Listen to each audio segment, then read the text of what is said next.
Hello, my name is Mark Rouw. I am the Iowa Big Tree Field Representative, and I'm going to be giving a program on Iowa's largest and tallest trees today. So, welcome to the program. Now, on the cover slide here of my PowerPoint program is an interesting tree, and it's later in the program we're going to talk about it because there's an interesting story about it. So, Iowa has a big tree program, but it didn't start until 1978. The national program was started, it all got its start because of one person, a forester, Joseph Stearns.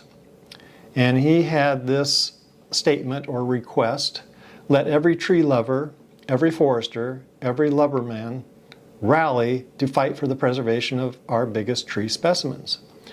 That was in 1940. In 1941 was the first Register of Big Trees in the American Forests magazine, and that was the start of the national program. And along the way, various states picked up their state programs, and then, like I said, Iowa started theirs in 1978. Okay, so you have to have a system to determine the size of the trees if you're going to declare one as the biggest. So to do that, the system that they came up with kind of favors trees with big trunks because every inch of trunk circumference equals a point. Every foot of height equals a point. And the crown spread doesn't count for near as much. So for every foot, it's only a quarter of a point. So it's a little biased, I think, for trees with the bigger trunks, but that's the system that was put in place, and that's the system that has been used since that time.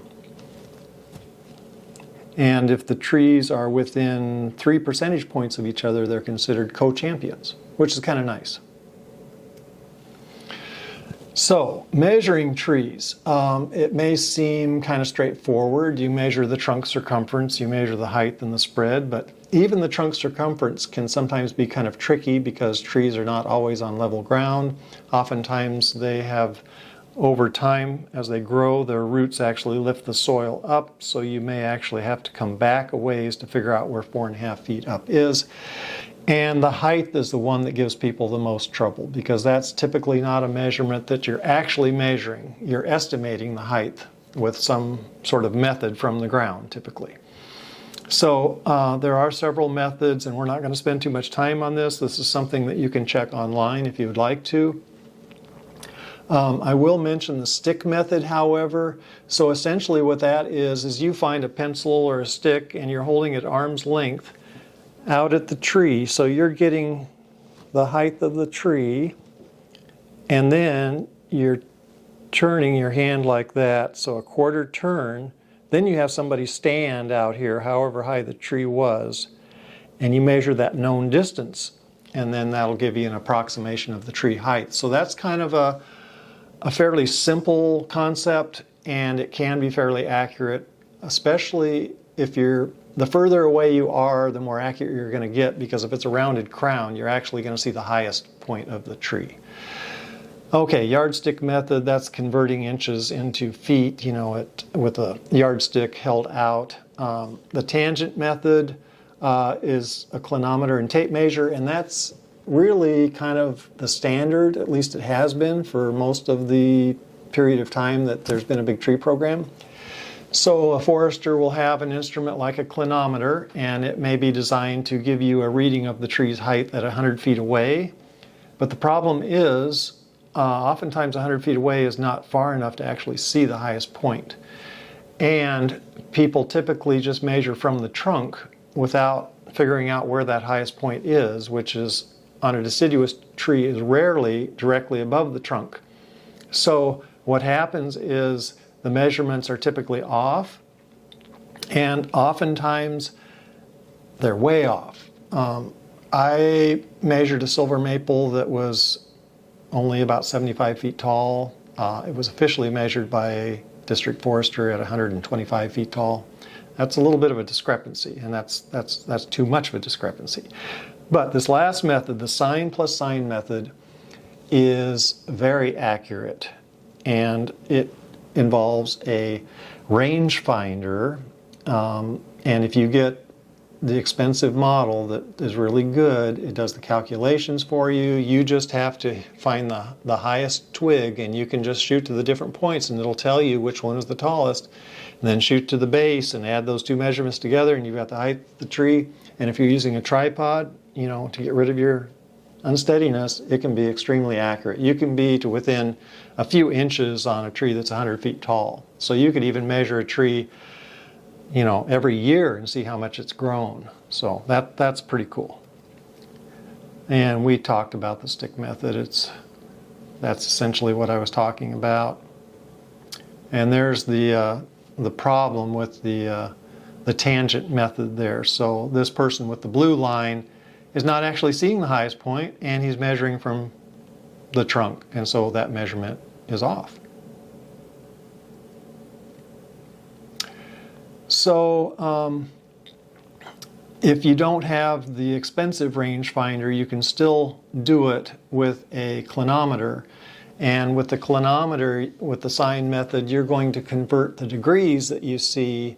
You're going to look at the chart and see how that comes out, where that angle comes out, and multiply that by the distance, and it's going to give you the height. And then you do that for the base as well and add them together. But for a mere $2,000, you can get an instrument that will do all that for you. So if you're really excited about measuring big trees, that's the way to go. So I measure hundreds, you know, approaching thousands of trees, and for me, it's well worth it. Mark, you are a hero right now for math and science teachers everywhere who are cheering you on and reveling in delight to hear you explain your real-life use of the Pythagorean theorem, sine, cosine, and tangent. That fits me perfectly. I was not into math at all. I was spending my time looking out the window wishing I was outside hiking, you know. So I didn't pay attention to math. I did very poor in math. But then when it came to something I wanted to do, it's like, okay, I've got to pay attention to this. And it's actually kind of fun, you know, when you've got a practical application that you're excited about. So yes, to all the young ones out there, pay attention to math class. It can pay off. Okay, here's some instruments. The Nikon 440 Pro Staff laser rangefinder. The TruePulse 360 is a good one. The one I use is the TruePulse 200X, and that is great. All right, here is a map that is a little bit outdated, but kind of gives you an idea of where some of the big trees are found. And as you can see, it's kind of heavy towards eastern and southeastern Iowa.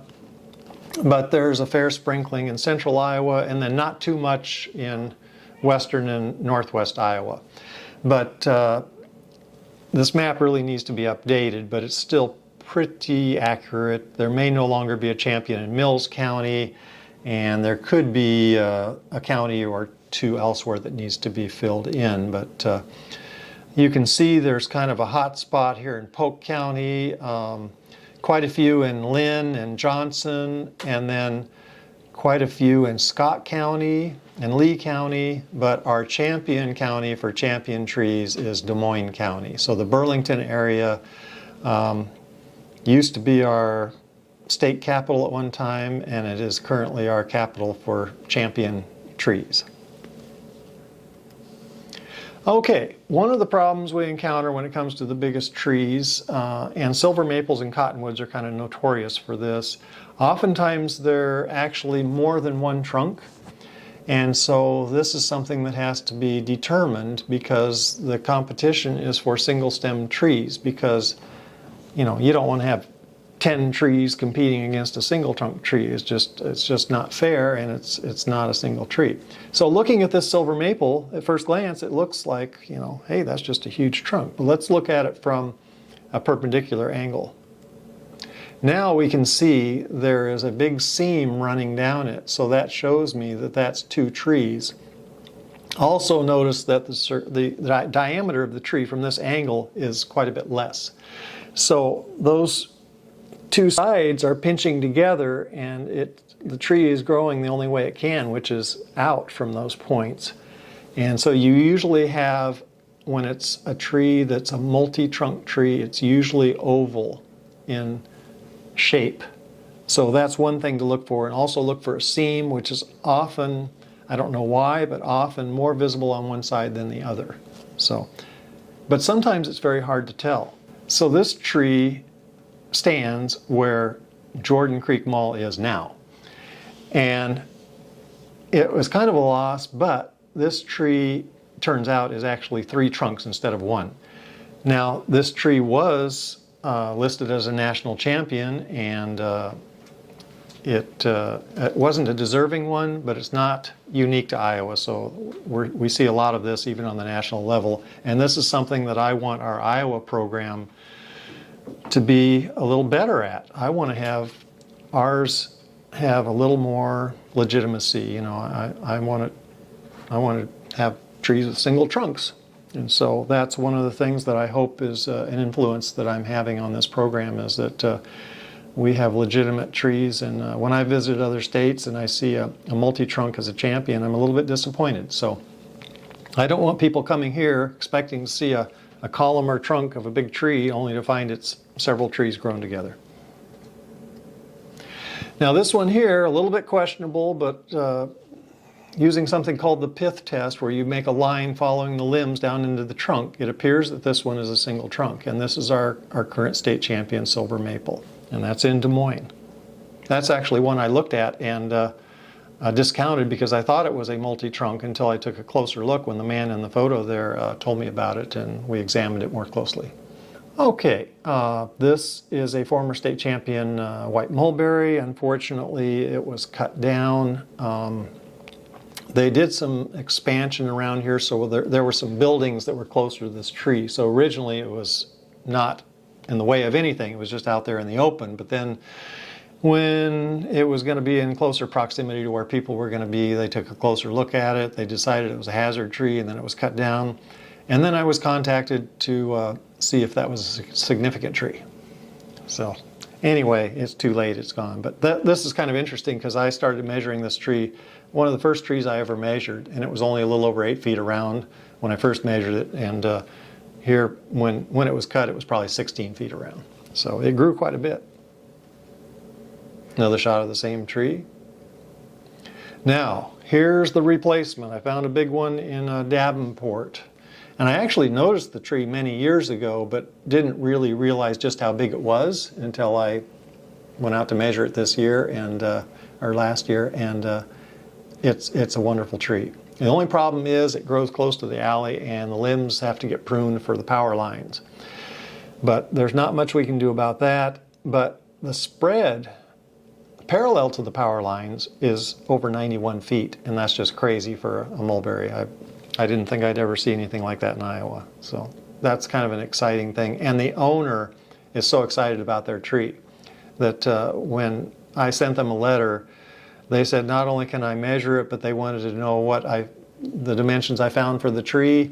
And he looked up white mulberry and researched it, and I think he's going to be a maybe a big tree volunteer at some point. So that was really cool that the owner was excited about the tree. All right, this is one of the trees that I found fairly early on. I would have measured it initially in 1979. This is our current state champion basswood. But notice how narrow it is. It's kind of tall and narrow, fairly big trunk. Now here it is 10 years later. It's got kind of an odd branch coming out there that something must have happened to it at some point, and it sent up that epicormic growth. But anyway, there it is in 1989. You can see it's grown a little over a foot in that time. Now we advanced to 2020, and the tree has grown quite a bit. Started out at a little over 13 feet. Now it's over 18 feet around, and the height about the same. But look at the spread. Went from 49.5 to 72. So the tree is not getting taller, but it's spreading out. And we'll see this, several examples of this where trees have kind of topped out. They just can't seem to get any taller, but their trunk will continue to grow. And oftentimes the spread will get bigger unless there's some storm damage or something that limits that factor. There's the same tree, and that's my friend Larry Totten, who's posing by the tree. And that's just one of the bigger American elms. This is in Marshall County, and this is one that I've been monitoring for a long time as well.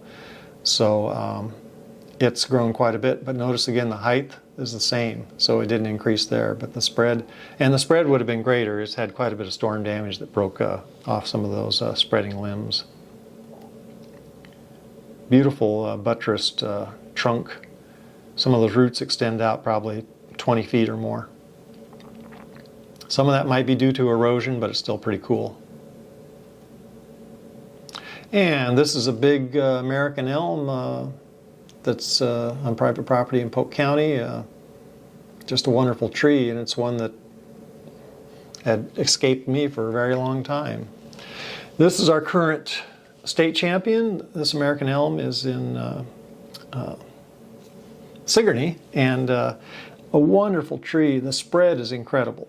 So we've had other elms that, with comparable trunks and some that are taller, but that maximum spread of 133 feet is quite exceptional. And I'm hoping that I can drum up some interest so that this tree can be treated so that it doesn't get Dutch elm disease. That would be my wish for this tree. Another shot, same tree. And this is my all-time favorite American elm. Unfortunately, it did succumb to Dutch elm disease a few years ago, which is sad. But this tree is just impressive. When you see it, boy, this has got to be the biggest one. And there's a big ginkgo. It did suffer some damage from the derecho in 2020, but it's still our biggest ginkgo. There's another one actually in the same town in Mount Vernon that's very close to size to this one. It was probably planted at the same time. Balsam fir, interesting tree. We don't have many conifers in Iowa, but we do have some balsam fir up at Bluffton. There's some balsam fir along the Upper Iowa River. And that's the only stand that I know of, but there's a few others, I think, that are on private land. But those are growing in rocky soil, and there's just really not a lot to work from, so they're not too impressive. But this one, in good soil, in the Lansing Cemetery, is just enormous. And it's much taller than anything else I know of. And the neat thing about this tree is there's a big hill, you might even call it a bluff, to the south and southwest. So gives the tree a little bit of protection, but you never know with winds how they're going to come. So it doesn't mean that it's safe, but it has done pretty well so far. They've got smooth bark, so they're kind of an interesting tree. And this gorgeous specimen is a European larch, and this is in Dubuque. And we have two champion European larches, so they're co-champions. The other big one is in Decorah. Okay, we are looking at a huge white spruce here. This is how it looked in 1981, and I've got another photograph of it that's going to show how it changed a little bit over time. But okay, that's what it looked like in 2015. Circumference increased quite a bit. Look at the height. Some of the other trees kind of, stalled out, but this one just kept growing. But unfortunately, that tree is not there any longer. But when I first found this tree, there were seven other white spruces in the cemetery that were larger than any other white spruces in Iowa. So it was a pretty special place, but most of them are gone now. And speaking of gone, we had a national champion black ash in Clayton County. And there was myself and a few other people, we were going to treat it to protect it from the emerald ash borer.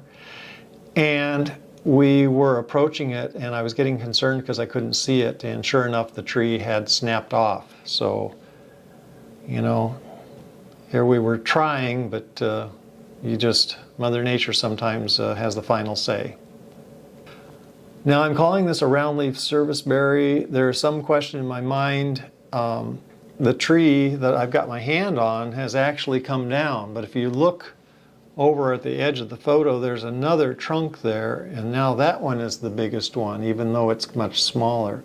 But it may actually be an Allegheny serviceberry. So I pride myself on tree identification, but I may have made a mistake there. But to give myself a little bit of benefit of the doubt, it's not a tree that, either one of those are not trees that I encounter very often, so it's not something I was familiar with. Norway spruce. Norway spruce are very common in cemeteries, and this is the state champion, and it's just an incredible tree. I'm very sure there's not another one that has a trunk circumference as big as this one. It's just enormous, and I just updated measurements late last year, so these are pretty current. Huge trunk. Now, that one's our state champion. This is my favorite Norway spruce. This is in Burlington, and the trunk isn't as big, but look at that height, 108 feet tall. And if we were to compare the volume of this tree to the state champion, I'm not so sure that this one might not win. So when you see it, it's one of those that's just like, you just can't believe how impressive it is. Or at least I feel that way. Maybe not everybody, but if you're a tree lover and you're familiar with Norway spruce, you're going to be impressed with it. That is a big, impressive tree. So I'm hoping we can find somebody that installs lightning protection systems to see if we can't get one installed for this tree, because that's my fear. This one is so tall that at some point it's likely going to get struck by lightning, and it would be so great to preserve it. And I think there may be some money available to do this, but that just as a reminder to myself to get busy on that project. This is one of the first trees that I measured. This is a white pine in Indianola, and it's grown quite a bit. Originally had a circumference of 11 feet. Now it's over 16 feet. The height increased some. Now the spread is less, but it has lost several big lower lateral limbs, so that explains that. So what we find is that trees, and most of you are going to know this, the ones out in the open tend to be the ones with the bigger trunks and more widespreading, and the ones in the timber tend to be taller and have smaller trunks and less spread. But to have a white pine in Iowa that's got a circumference of 16 feet, pretty awesome. Okay, this is, sadly I have to say was. I'm going to have to edit this some more because I've got too many trees that are no longer standing, but they're so cool I want to leave them in. This is what I found when I went on my trip and I had to sleep in the car, and I ended up at Claremont, and there was this wonderful cemetery that was full of these big white pines, and this was the biggest one, and it became the state champion. So I'd been monitoring this tree since 1986. So those are the dimensions of when I found the tree in 1986. And in 2012, circumference had increased over 2 feet. And look at the height, went from 95 to 118, and the spread had increased some too. Well, it's kind of sad what happened to this tree because it was in a cemetery, and I figured it was perfectly safe. It's at the edge of the cemetery. It's not a hazard tree or anything, you know. But when I went there in 2014, I think, the tree was gone, along with several others. And I was just kind of perplexed and very upset. But that just goes to show you that you're never sure that a tree is going to be safe. But with the state program, I hope we can do a better job of making sure the owners know what they have, because I don't always follow through with that if I think the tree is safe and it's a kind of an easy to access tree. I don't always contact the owner because my thing is finding the tree and measuring it and nominating it, but the longer I'm in this, the more I realize it's very important to make sure everybody knows what they have, and hopefully this kind of thing can be prevented from happening in the future. White pines are one of my favorite trees. I've been asked before, you know, what's my favorite, but it's hard to pick one because sometimes I'll get really excited about a certain species for a while after finding a really big one, you know, so it can kind of vary, but I have measured more white pines than any other tree. I've measured over 100 tall white pines.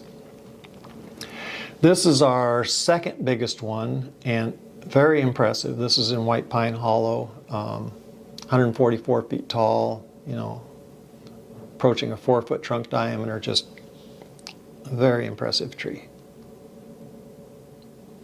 I was with Bruce Blair, who was a district forester at the time. He's now a forester in Yellow River Forest. And we're walking along, and I saw this view of these big white pines, and I couldn't believe it. And then we measured this tree, and it was every bit as big as it looked like it would be, and it was a pretty memorable moment.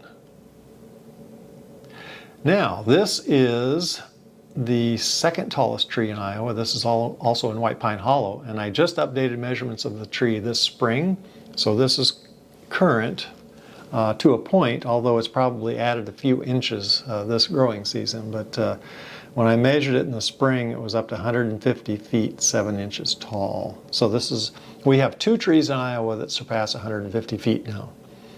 And pretty exciting stuff, because 150 feet for an Iowa tree, when I started this, I would have said, no way that we have a tree that tall. Well, now we do. And in this photo, those are some of my companions that did some big tree hunting with me, especially in White Pine Hollow.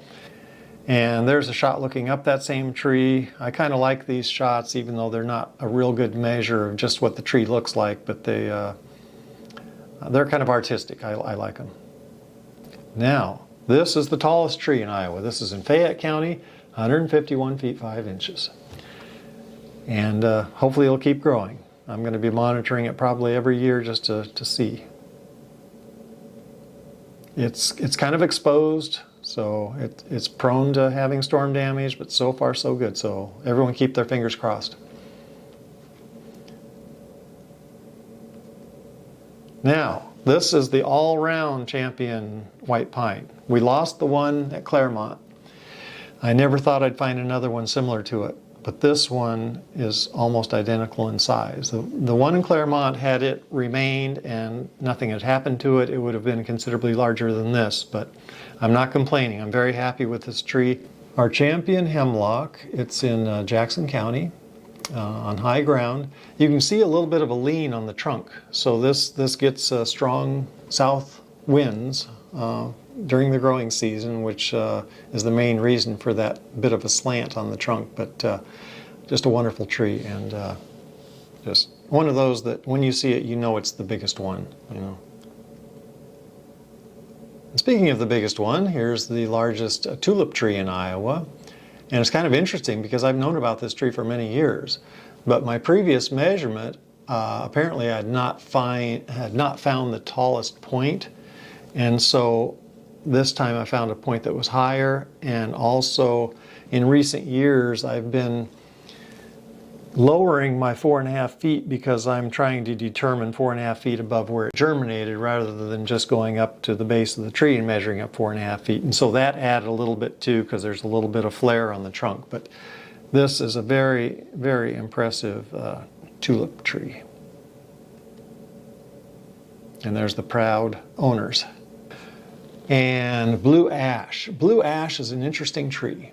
They just barely get into Iowa, so they're found mainly along the Mississippi in southeast Iowa. And this one was so big, it was approaching national champion size. And so to have something like that at the far edge of the range of the species is pretty exceptional. So I was very excited about this tree, but it's on private land, and the owners did not want to treat it to protect it from the emerald ash borer, so that tree is essentially dead now. If it's not dead, it's nearly dead by now, so very disappointing. I was so excited about this tree, but that was, I knew that there was the potential that it would succumb to emerald ash borer. There's a co-champion red oak, that's at West Liberty, just a very impressive tree.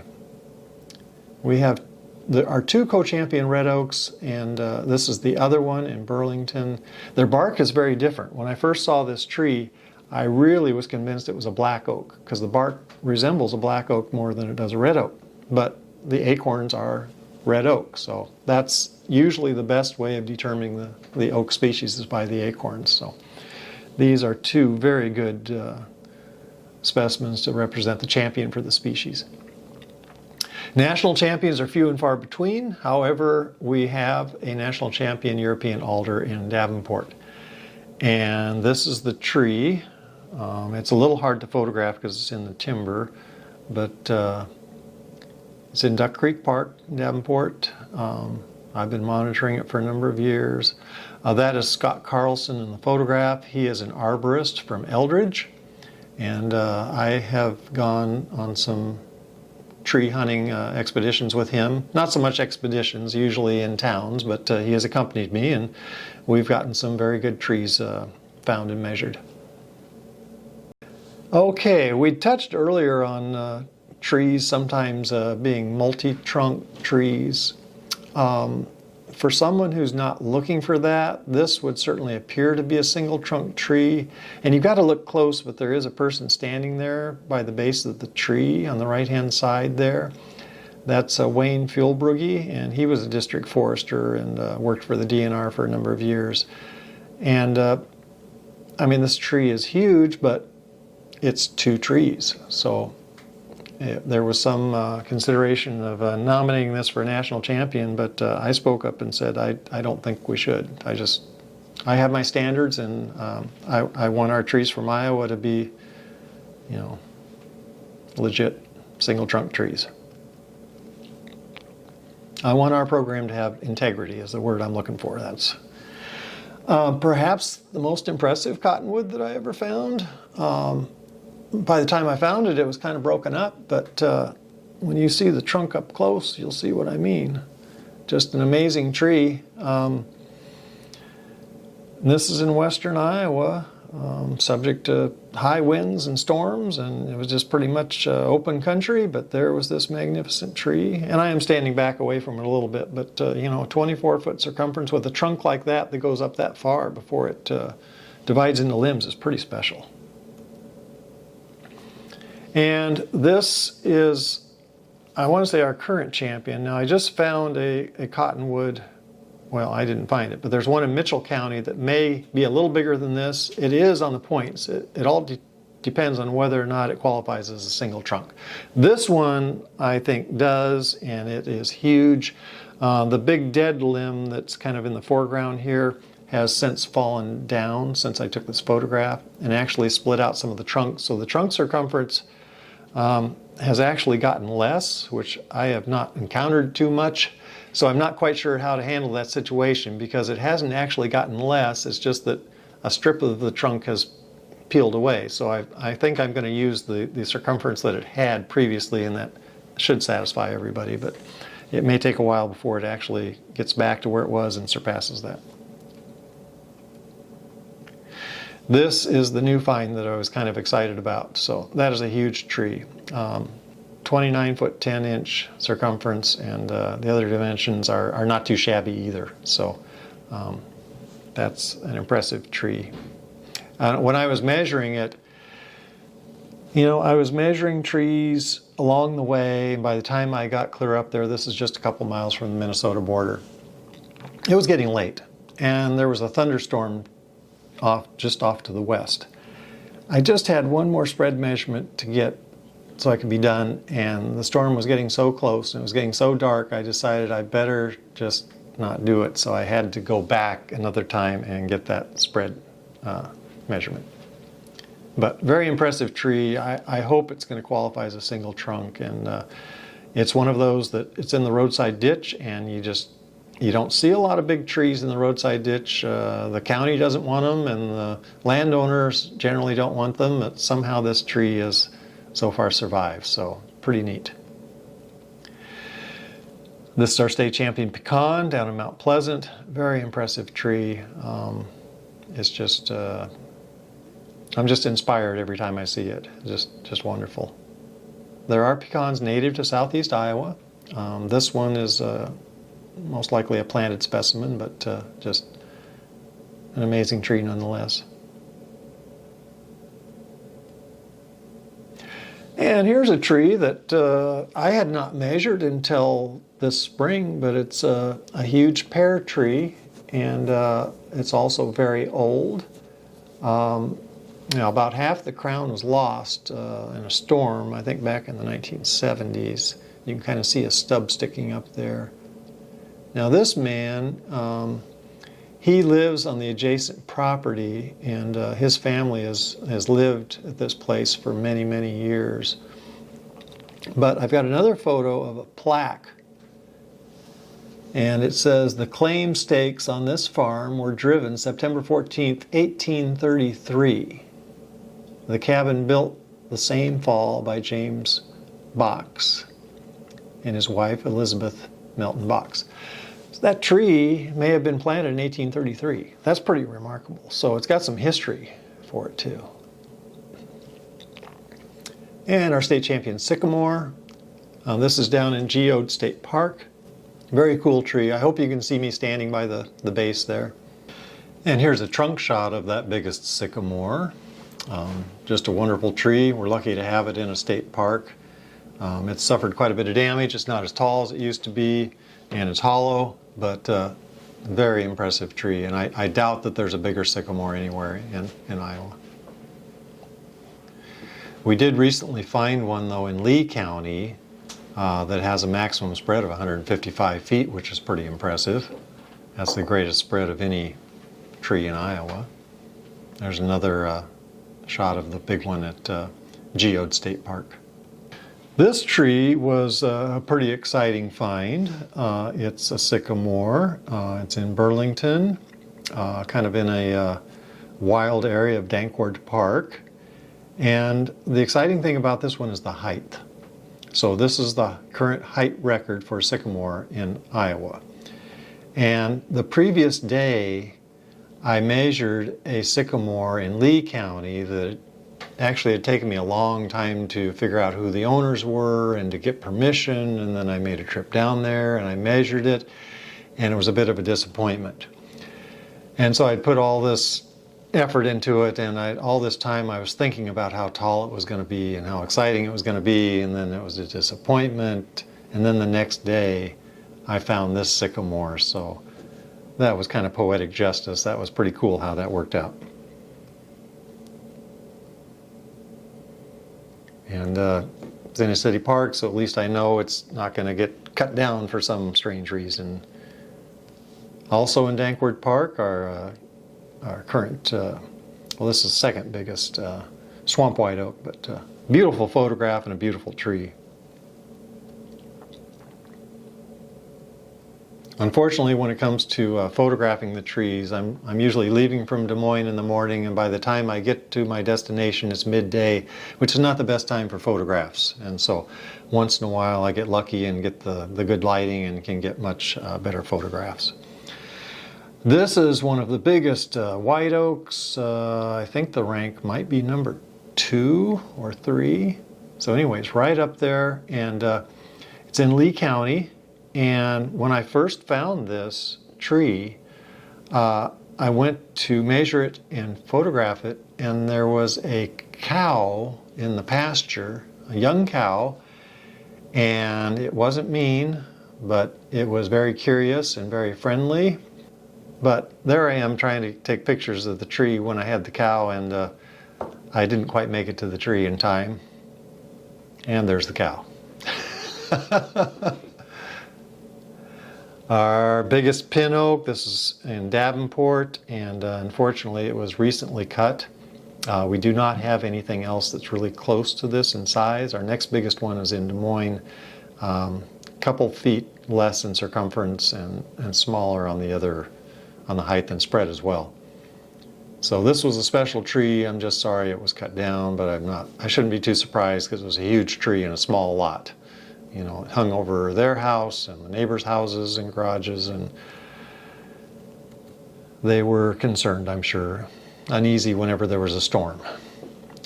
This is a really big sassafras. This is in Montrose. Montrose has got several big trees. Their cemetery is a big red cedar and also black cherry. And then there's this sassafras, and also the state champion shingle oak is in Montrose too. So pretty high concentration of big trees in a little town. And those happen sometimes. This butternut, I've left this in here because it's just so awesome, but this tree was lost in the derecho. It's in Lisbon, so it was right in the line of fire from the, very strong winds. It came down. But 116-foot spread on a butternut is quite impressive. This is another one of those, when I found it, I knew it was the biggest one in Iowa. I just couldn't imagine one bigger. This is our second biggest walnut. It's in Crapo Park. It's kind of in a wooded section on the south side of the park, and it's just an incredible tree. I've been monitoring it for a number of years. I think I'm credited with being the nominator, but I don't think I found it originally. But I'm going to have to do some research and figure out who it was that found it, because I don't want to take their credit from them. Now for the biggest walnut. This is at the University of Iowa, and just a really impressive tree. It has a lightning protection system in it too, so that's good. This is one of the biggest elms, also at the University of Iowa, and it's still alive because it's being treated. So that's kind of important if you want to keep an American elm alive, because you just don't know, because each time the Dutch elm disease wave comes through, it's a more virulent strain. So this is a huge hackberry. I think it was big enough to be a national champion. However, there was one in Michigan that I'm sure was overstated on the measurements, which kept this one out of the national champion picture. And then a tornado came and took it. But I found this one in Burlington, which is it's not a bad tree. And I think I've actually, the circumference should be a little bit greater, but only a few inches, so I'm going to have to look into that. That doesn't seem quite right. Okay, two huge green ashes in Grinnell, and the one that I'm standing by was just incredible. The other one was almost identical in size and circumference, height, total points. But it was not quite as nice of a specimen, and it was in not as good a shape. So that one was cut down.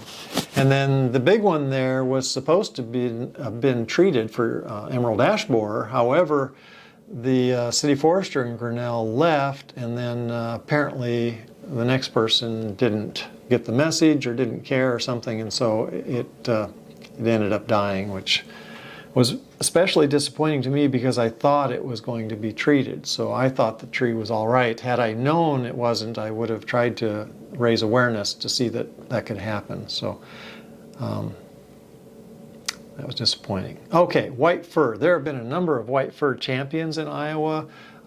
They tend to get damaged or destroyed, and so then the next one in line fills in, or I find another one. This first state champion was in Adel. Well, you can see it's got two trunks. Well, it doesn't have two trunks at the base, but the trunk divided into two trunks. Well, those are weakly attached, so they're very prone to splitting when you have those that included bark and those forks. Well, this is what happened. So actually the more primary trunk was lost, and without that one, then the other one came down, so it lost quite a bit in height. I guess it still had the trunk circumference and spread, but it was kind of knocked out of the running with that loss of height, of course. And this one was in Jefferson.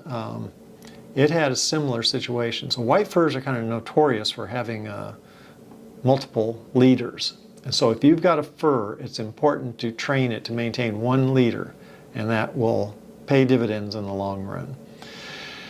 Well, this one, that remaining leader, it kind of looks good from this side, but at the top, half of that top had split off.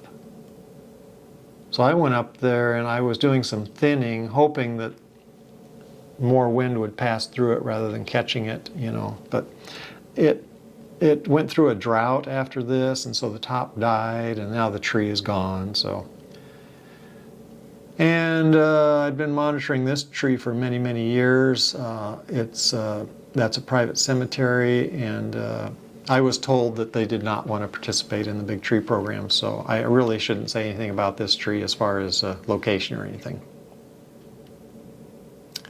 So that one, the previous slide, that was the biggest one, even though it wasn't the champion, until I found the cemetery in Hampton that had 3 white firs bigger than that previous tree. So that was a pretty exciting find that happened this spring.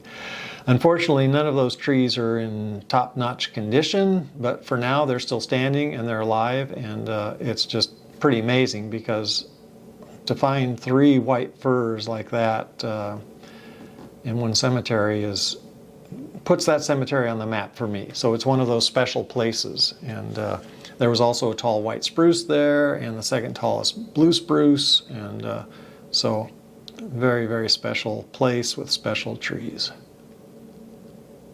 Look at that trunk. Not bad. And this catalpa is no slouch either. This is down in Wayne County, Allerton, and largest trunk I've ever found on a catalpa. This is the new state champion because the trunk circumference combined with the height and spread gives it a few more total points, even though the trunk is not quite as big around. And this very impressive catalpa, perhaps the most impressive one that I've ever seen from Newton, it took a beating in the derecho. So it, as far as I know, it's still standing, but it is not the same tree any longer, which is unfortunate. I was not able to get photographs of it flowering or in foliage before that happened. And here's one in Des Moines, one that I've been monitoring for very many years. You can see the height has not changed. The circumference has changed dramatically, and so has the spread. It's gotten much wider, and that trunk has gotten bigger. And overall, the tree's in pretty good shape, so I'm going to continue, I think, to enjoy visiting that tree for years to come. Beautiful tree. Okay, here's an exciting find.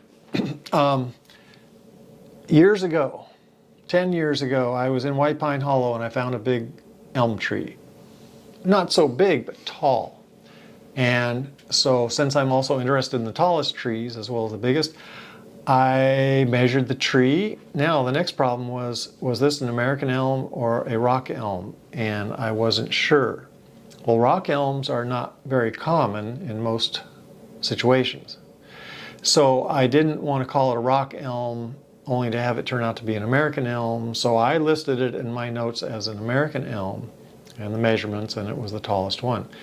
Well, in 2022, I hiked back there and I was able to positively identify the tree as a rock elm. And so that was very exciting for me. And then I went back this spring and got some better photographs. And based on the measurements, you can see over 10 years the trunk circumference only increased 3 inches. If you do the calculations, if this tree has grown at the same rate throughout its life, which probably hasn't. When it was very young, it was probably growing slower. During midlife, it was probably growing faster, and now it's probably slowing down. But if we make that assumption, the tree would be about 287 years old. So it could be older than that, but maybe not so old. But I know it's very old, and it's very tall. Very exciting find. It's rather arduous to get to, and it's not easy to measure. It's on a steep slope. And there's a shot looking up the trunk, which kind of shows you how straight and tall that tree is with a narrow crown. Now that's my friend Bruce Blair that I mentioned earlier, and this is a native red maple in Yellow River Forest. And there's just a little tiny population of them, just 1 or 2 dozen trees. And it's interesting because red maples, when you look at the range map, they do not occur in Iowa. However, they are in Minnesota, and they are in Wisconsin, they're in Illinois, and they're in Missouri. they should be in Iowa.